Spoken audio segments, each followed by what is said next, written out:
wabarakatuh. Alhamdulillahi rabbil alamin. Ar-Rahmanir Rahim. Maliki yaumiddin. Allahumma rabbana walakal hamdu hamdan katsiran thayyiban mubarakan fihi. Asyhadu an la ilaha illallah wahdahu la syarika lahu wa asyhadu anna Muhammadan abduhu wa rasuluh. Allahumma shalli ala Muhammad wa ala ali Muhammad kama shallaita ala Ibrahim wa ala ali Ibrahim innaka Hamidum Majid. Allahumma barik ala Muhammad wa ala ali Muhammad kama barakta ala Ibrahim wa ala ali Ibrahim innaka Hamidum Majid. Bagaimana kabarnya Bapak-bapak sekalian? Alhamdulillah allazi bi ni'matihi tatimmus sholihat. Kita bersyukur kepada Allah Subhanahu wa taala karena berkat nikmat-nikmat dari Allah Subhanahu wa taala kita bisa memaksimalkan amal-amal solih kita.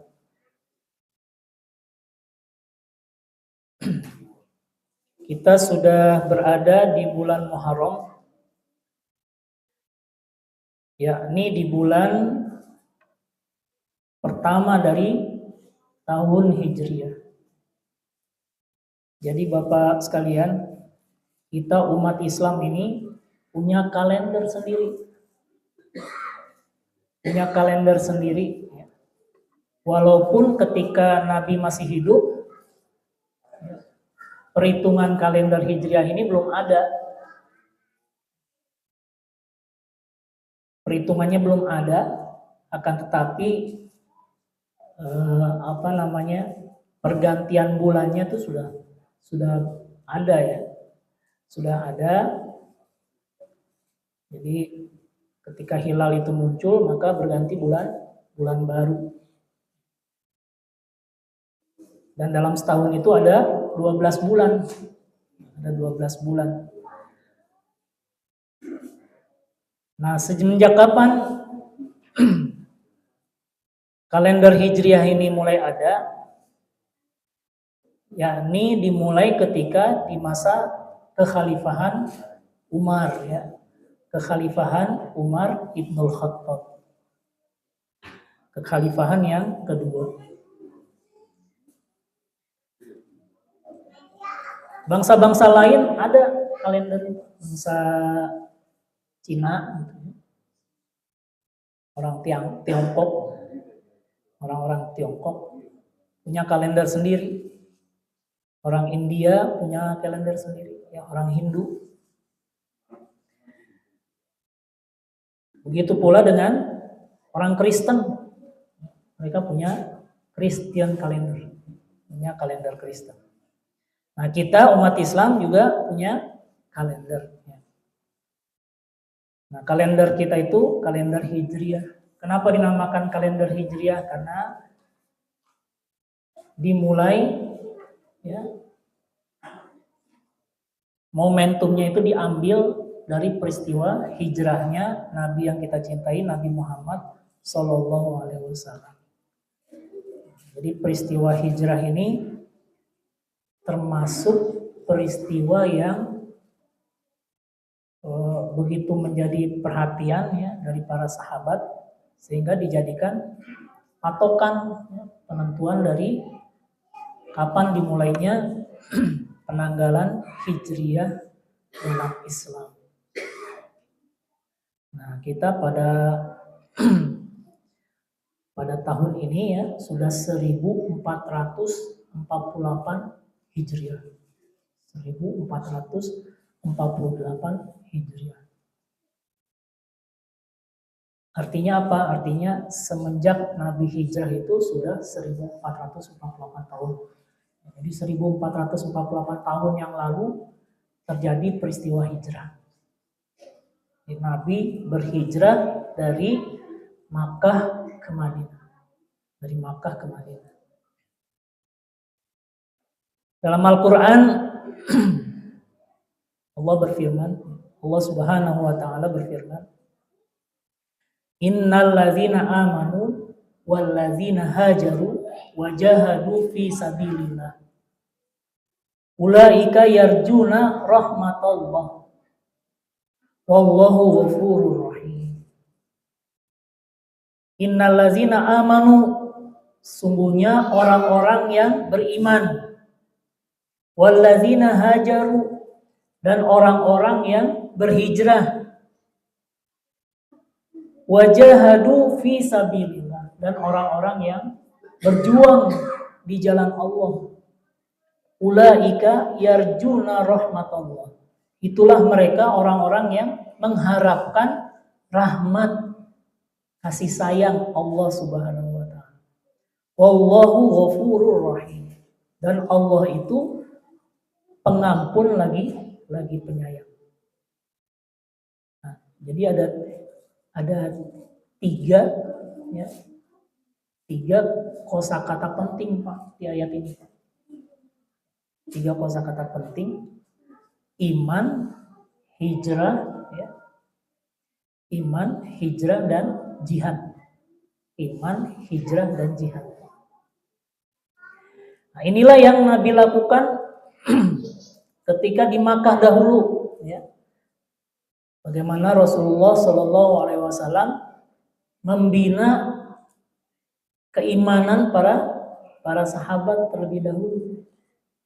Jadi dibina dulu imannya, dan iman ini merupakan fondasi dari agama kita ini, keimanan. Walaupun ketika di Makkah itu sudah ada sholat, ya. Walaupun bukan sholat 5 waktu, sudah ada sholat malam, ya. Kita pernah bahas waktu membahas surat Al-Muzammil dulu.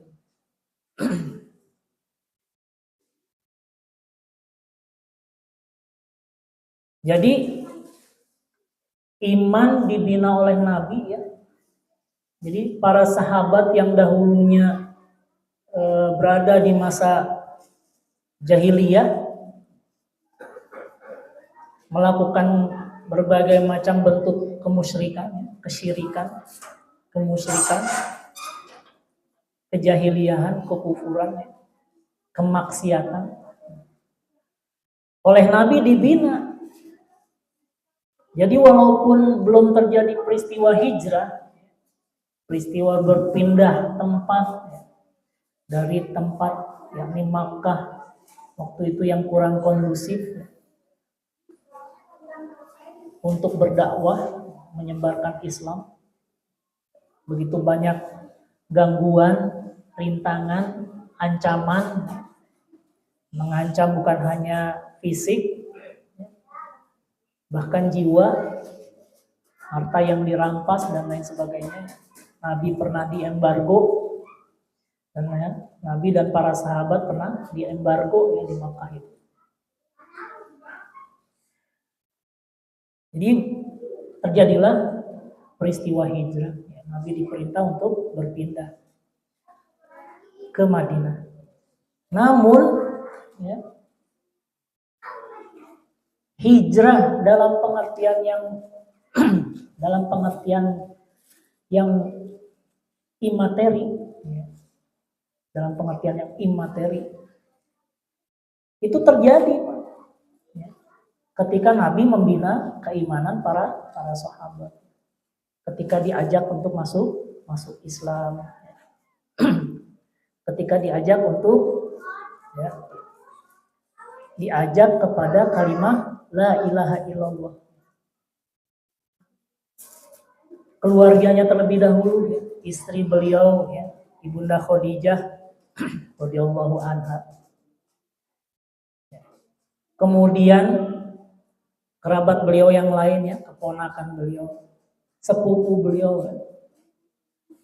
sahabat Ali bin Abi Thalib, kemudian sahabat-sahabat beliau, termasuk sahabat Abu Bakar As-Siddiq. Jadi ketika iman itu dibina, terjadi proses hijrah dalam pengertian yang imateri, dalam pengertian yang bukan hijrah fisik. Jadi terjadi proses hijrah. Hijrah dari akidah yang jahiliyah kepada akidah yang tauhid. Berpindah dari akidah yang syirik kepada akidah tauhid. Nah, ini proses hijrah yang terjadi walaupun peristiwa hijrah itu belum ada waktu itu. Jadi masih masa dakwah di Makkah.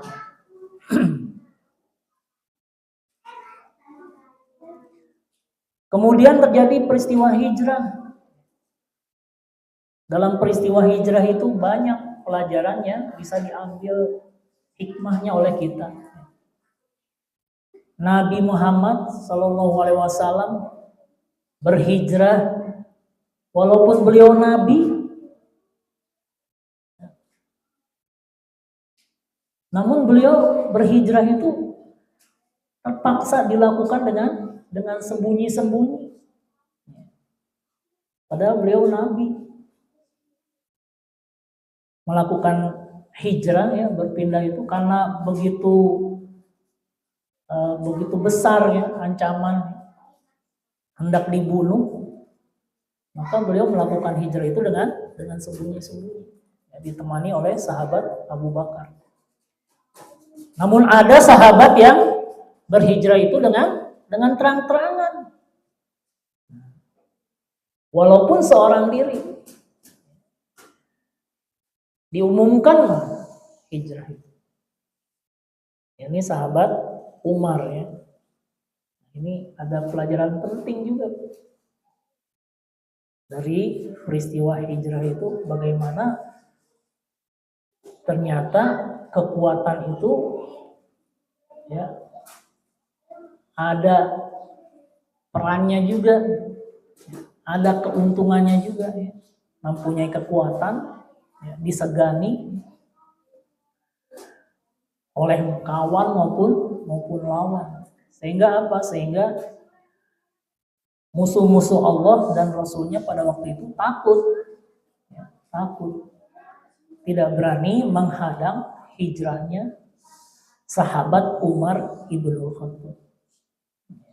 Ini ya salah satu pelajaran ya, betapa kekuatan itu sesuatu yang penting. Kekuatan.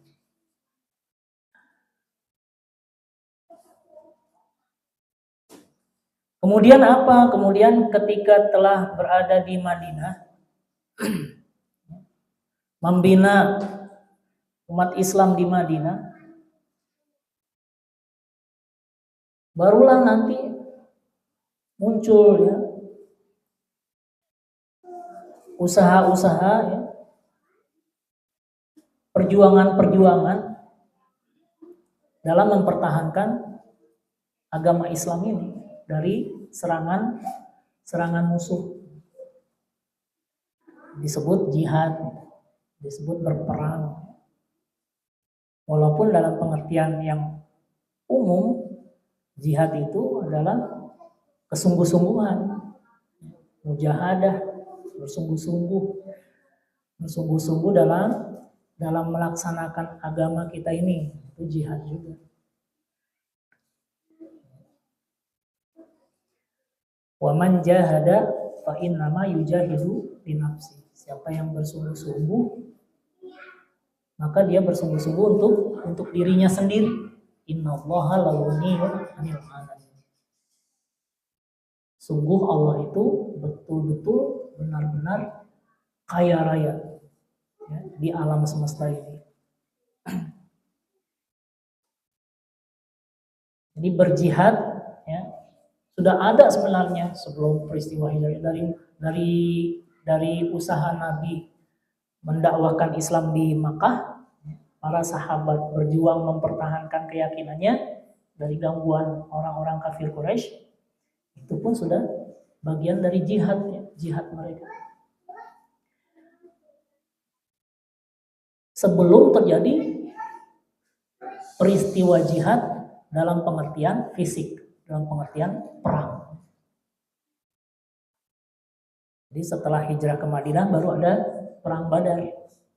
Perang Badar kemudian disusul perang Uhud dan perang-perang yang lainnya.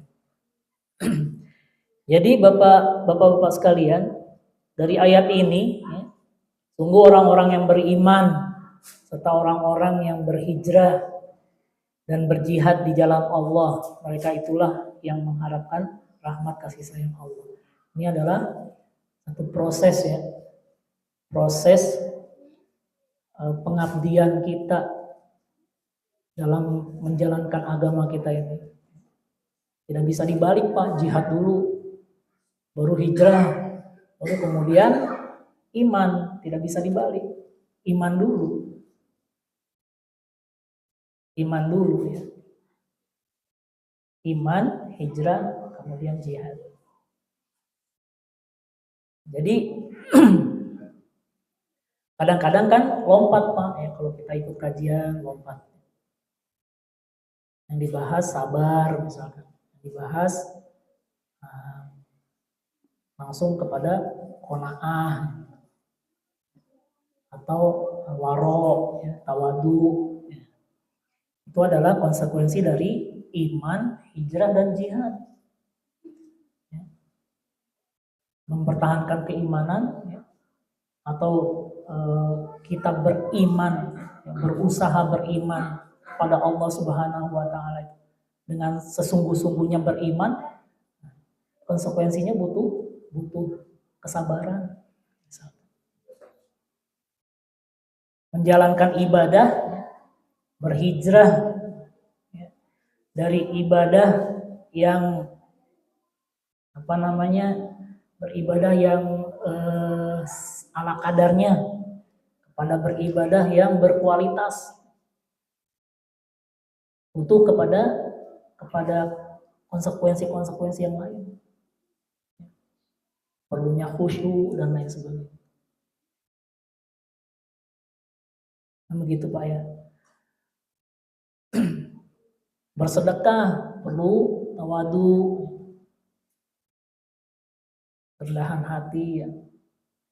Karena tidak boleh bersedekah itu dengan kesombongan, merendahkan orang yang kita beri misalkan. Tidak boleh.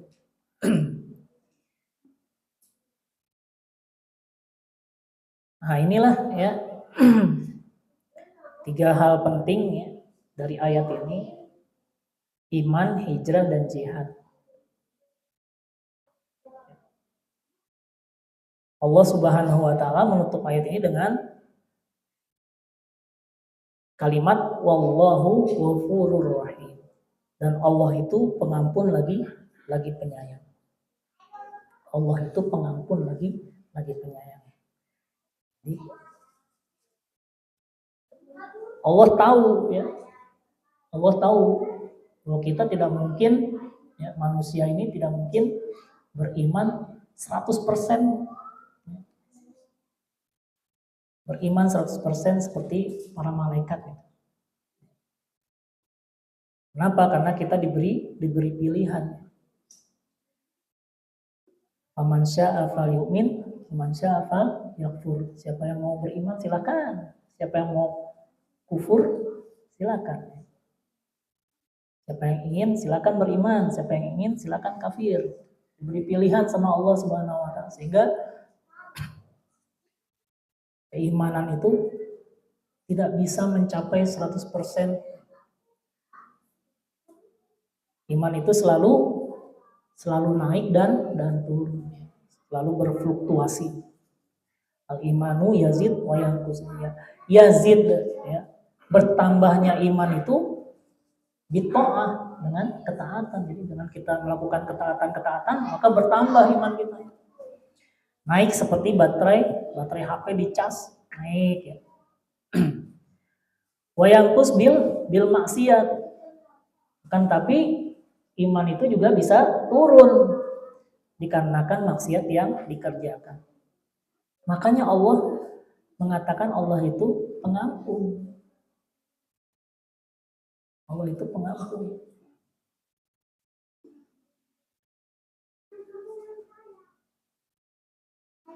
Di surat di surat Al-Ankabut.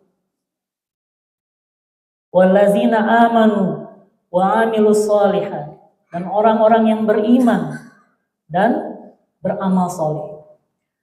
Lanukaffiranna anhum sayyi'atihim,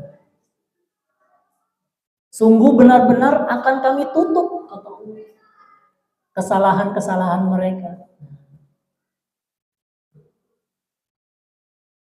Walanajziyannahum ahsanal ladzi kanu ya'malun, dan benar-benar, sungguh benar-benar akan kami balasi ahsana, dengan yang lebih baik, kanu ya'malun, dari apa yang telah mereka kerjakan. Amal-amal solih yang kita kerjakan itu akan Allah balasi dengan yang lebih baik. Nah, itu adalah bukti dari menguatkan firman Allah yang kita bahas ini. Allah balasi dengan yang lebih baik, menunjukkan kasih sayang Allah Subhanahu wa taala. Makanya Allah katakan wallahu ghafurur, Allah itu pengampun, lagi penyayang.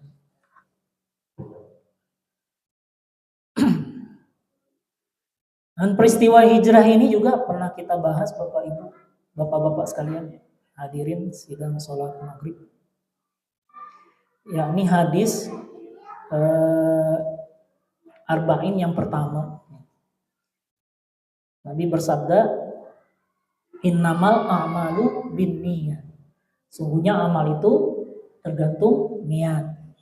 Wa innamal likulli imri'in ma nawa, dan hanyalah tiap-tiap urusan itu apa yang diniatkan. Faman kanat hijratuhu ilallahi wa rasulih, siapa yang hijrahnya itu karena Allah dan Rasulnya, untuk Allah dan Rasulnya, fa hijratuhu ilallahi wa rasulih, maka hijrahnya itu Allah dan Rasulnya. Berarti berniat karena Allah dan Rasulnya. Wa man kanat hijratuhu lidunya yusibuha, siapa yang berhijrah karena dunia yang dia usahakan, awim ra'atin yang kihuha, atau karena perempuan yang hendak ia nikahi, fa hijratuhu ila ma hajaru ilaihi, maka dia hijrahnya itu akan mendapatkan seperti apa yang dia niatkan. Jadi peristiwa hijrah Nabi itu ternyata menjadi satu pelajaran, ya, pelajaran penting dalam bab niat. Bab niat ini kan bagian dari pelajaran tauhid, ya, tauhid. Niat itu mesti ikhlas, ya, mesti murni. Jadi pelajaran penting. Jadi kita Pak, ya, dalam rangka kita mentaati Allah, dalam rangka kita mengabdi kepadanya, ya, kita berusaha sebaik mungkin, ya, berhijrah, ya, dari misalkan, ya, sholatnya yang tidak khusyuk, ya, berhijrah menjadi khusyuk, ya. Dari sholatnya yang kita misalkan bacaannya tuh Allahu Akbar, nggak tahu apa itu Allahu Akbar, apa itu Sami Allahu liman hamidah, apa itu Rabbana lakal hamdu, apa itu Rabbik firli warhamni wajburni, nggak tahu tadinya. Berhijrah, ya, menjadi tahu, ya, apa yang kita bicarakan dalam sholat itu, ya, kita komunikasikan kepada Allah Subhanahu wa taala itu dari yang tidak tahu menjadi tahu. Nah, itu kan butuh perjuangan, butuh jihad, butuh mujahadah. Kita udah berusaha, ya, untuk memperbaiki kualitas ibadah kita, ya, berusaha sebaik mungkin. Dari kita membaca Al-Quran hanya sekedar lafaznya saja yang kita baca, misalkan Pak, ya, lafaznya kita baca, ya, dari misalkan masih terbata-bata, ya, atau dari yang tadinya bacanya keliru-keliru, ya, sin dibaca sa, huruf sin mah dibaca sa, huruf sin dibaca shin. Keliru-keliru, kita berpindah, berhijrah, kita berusaha untuk memperbaiki supaya bacaan kita menjadi lebih baik. Alhamdulillah di sini ada kajiannya, kajian tahsinnya tiap ahad Ustaz Ardi. Dimanfaatkan, nah itu bagian dari mujahadah kita ya, dari kita berusaha untuk berhijrah. Nanti setelah sudah alhamdulillah ya, melafazkannya sudah makharijul hurufnya sudah bagus ya. Sudah baik gitu kan, sudah hasan. Sudah ahsan. Nah, nanti apa ini artinya yang kita baca ya? Pelan-pelan ya. Nah, kita usahakan untuk mengetahui apa yang kita baca. Alhamdulillah di negeri kita ini ya, oleh pemerintah sudah difasilitasi ya Al-Quran terjemah baca ya. Sehingga kita ketika membaca Al-Quran itu tidak hanya sekedar lafaznya saja Pak ya, lafaznya saja.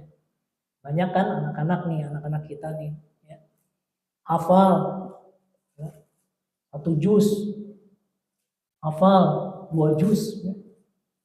Tapi nggak tahu artinya apa yang dibaca itu. Tahu artinya apa yang dibaca itu. Jadi apa? Jadi terkadang dilanggar gitu. Padahal dia hafal. Ya, ayatnya hafal tapi dia melanggarnya gitu. Kenapa? Karena dia tidak tahu apa yang dia baca, apa yang dia hafal. Jadi tidak terjaga karena apa? Karena tidak tahu gitu. Nah, ini ya perlu ada proses berikutnya, tidak hanya sekedar bisa baca, bisa hafal, tapi lebih dari itu harus tahu apa yang dikehendaki Allah Subhanahu wa taala dari Al-Qur'an. Karena Al-Qur'an ini kan menjadi petunjuk. Petunjuk kalau kita nggak tahu, tentu jadinya nggak nyambung.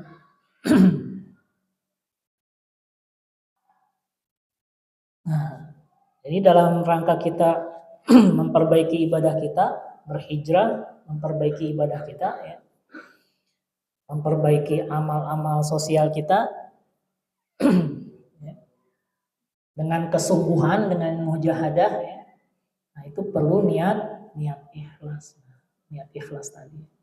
Jadi itu saling berkait, iman, hijrah, jihad, saling berkait. Nah, selain itu Bapak-Bapak sekalian, ada ibu-ibu. Di bulan Muharram ini ada amal yang istimewa ya, amal istimewa bulan Muharram. Di samping amal-amal yang rutin ya. Baik itu yang wajib maupun yang sunnah, yang sudah rutin ya, ada setiap harinya kita laksanakan. Nah, ada yang dia hanya hadir setahun sekali. Ini saum di bulan Muharram. Ini saum Tasu'a dan Asyura. Nabi pernah ditanya tentang saum Arafah dan saum bulan Muharram. Di satu riwayat ya, dari sahabat Abu Qatadah, beliau berkata, Su'ila Rasulullah sallallahu alaihi wasallam. Ditanya Rasulullah Nabi kita Muhammad sallallahu alaihi wasallam an saumi yaumi Arafah, tentang saum hari Arafah. Faqala yukaffirus sanata al-madiyah wal baqiyah.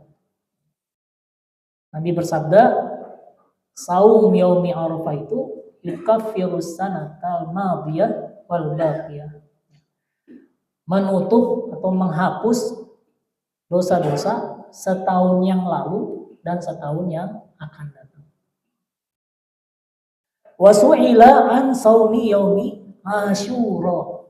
Dan Nabi ditanya tentang saum hari Asyura. Hari ke-10 atau tanggal 10 Muharram. Faqala yukafirus sanata madiyah. Jadi saum yaumi Asyura itu, saum tanggal 10 Muharram itu menutup atau menghapus dosa tahun yang lalu, setahun yang lalu. Ini keutamaan-keutamaan. Kok kurang, kok lebih besar Arafah itu tidak usah dipikirkan Pak ya, karena kan itu merupakan ketetapan Allah Subhanahu Wa Taala lewat Nabi kita.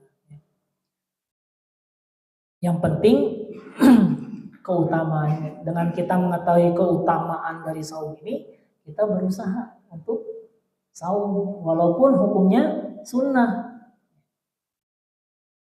Walaupun hukumnya sunnah. Jadi yang hukum-hukum ini, hukum-hukum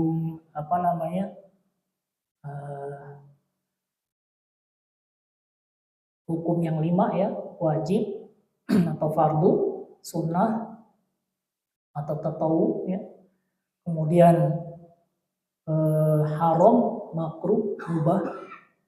Nah ini mesti kita perbaiki juga cara kita memahami dari hukum-hukum ini dan cara kita mengaplikasikannya. Jangan misalkan seperti ini Pak, misalkan itu perbuatan yang makruh tapi dilakukan Pak. Perbuatan yang makruh itu dilakukan. Kenapa? Kan makruh, nggak dosa gitu. Ya Pak. Mestinya kan dihindari ya perbuatan makruh itu. Kenapa dihindari? Karena perbuatan makruh itu perbuatan yang dibenci Allah. Walaupun tidak dosa. Tapi kita jadi rugi. Karena tidak mendapatkan pahala yang meninggalkan perbuatan yang makruh. Nah, misalkan seperti itu. Kenapa nggak saum Arafah? Kenapa nggak saum Asyura, Tasu'a gitu ya? Kenapa nggak saum sunnah, Senin Kamis atau? Nah, itu kan cuma sunnah, gitu. Nggak dosa. Nggak dosa. Mestinya kan, walaupun sunnah, ya, kita kerjakan. Supaya apa? Supaya kita mendapatkan pahala. Dan itu adalah juga kita bahas waktu pertemuan yang lalu, bagian dari muqarrabah, ya, bagian dari taqarrub kita kepada Allah, ya kan? Taqarrub. Jadi kita taqarrub kepada Allah itu, ya, bukan hanya sekedar melaksanakan yang wajib dilaksanakan. Kemudian yang sunnah juga kita usahakan untuk bisa dikerjakan. Yang sunnah. Nah, itu bagian dari taqarrub kita kepada Allah. Bagian dari kita mendekatkan diri kepada Allah Subhanahu wa Ta'ala. Nah, tapi semua itu juga sesuai dengan kemampuan kita. Kata Allah Subhanahu wa Ta'ala, fattaqullaha mastata'tum, maka bertakwalah kalian kepada Allah mastata'tum, ya, semampu kalian.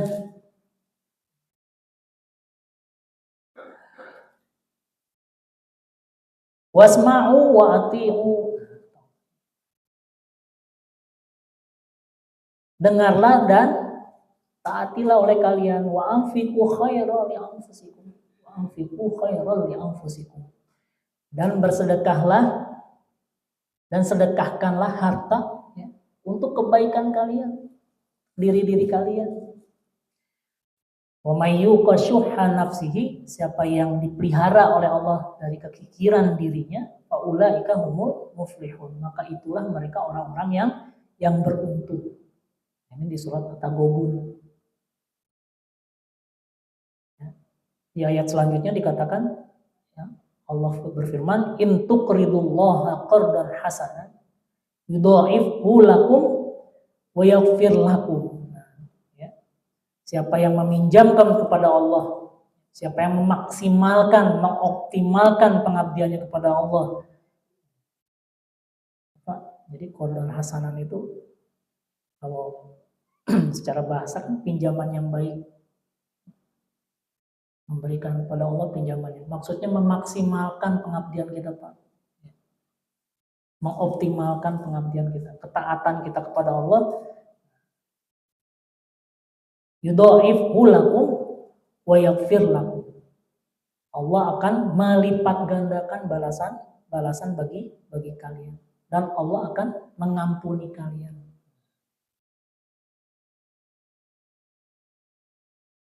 Wallahu syakurun halim. Dan Allah itu yang paling mensyukuri lagi penyantun. Alimul ghaibi wasyahadatil azizul hakim. Dialah Allah yang mengetahui yang gaib dan yang nyata. Dialah yang perkasa lagi bijaksana. Dan ini sebagai ayat penutup, ya, marilah kita berbekal dengan ketakwaan, ya. Sebagaimana para khatib, ya, yang berpesan dengan takwa, ya. Sebab Allah berfirman, wa tazawwadu fa inna khairaz zadit taqwa wa taquni ya ulil albab. Berbekalah kalian karena sungguh sebaik-baik bekal itu adalah takwa, dan bertakwalah kalian kepadaku wahai ulul albab, wahai orang-orang yang berhati nurani yang dalam. Nah, ini mungkin Bapak-bapak sekalian, ya, kajian kita pada kesempatan ini, ya, kita memasuki bulan Muharram, artinya kita masih berada di bulan haram, ya, bulan haram.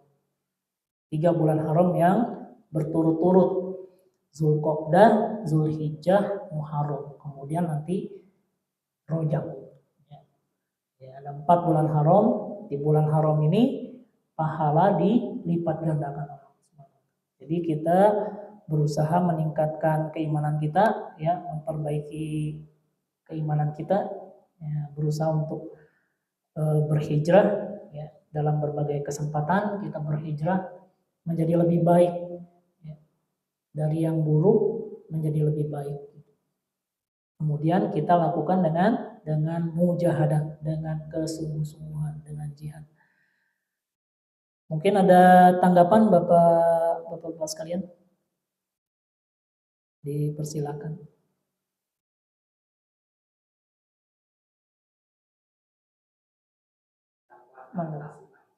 Ya, Tasu'a. Baik, mengenai puasa saum Tasu'a, ya. Jadi para sahabat mengatakan kepada Nabi bahwa orang-orang Yahudi juga saum di tanggal 10 Muharram. Orang-orang Yahudi di Madinah itu saum pada tanggal 10 Muharram. Jadi Nabi mengatakan kita umat Islam lebih berhak, ya, saum, ya, di 10 Muharram itu, ya, dikarenakan Nabi Musa diselamatkan Allah Subhanahu wa taala dari kejaran Firaun. Makanya Nabi katakan tahun depan kita saum di tanggal 9 untuk menyelisihi dari orang-orang Yahudi di Madinah dahulu yang saum pada tanggal 10.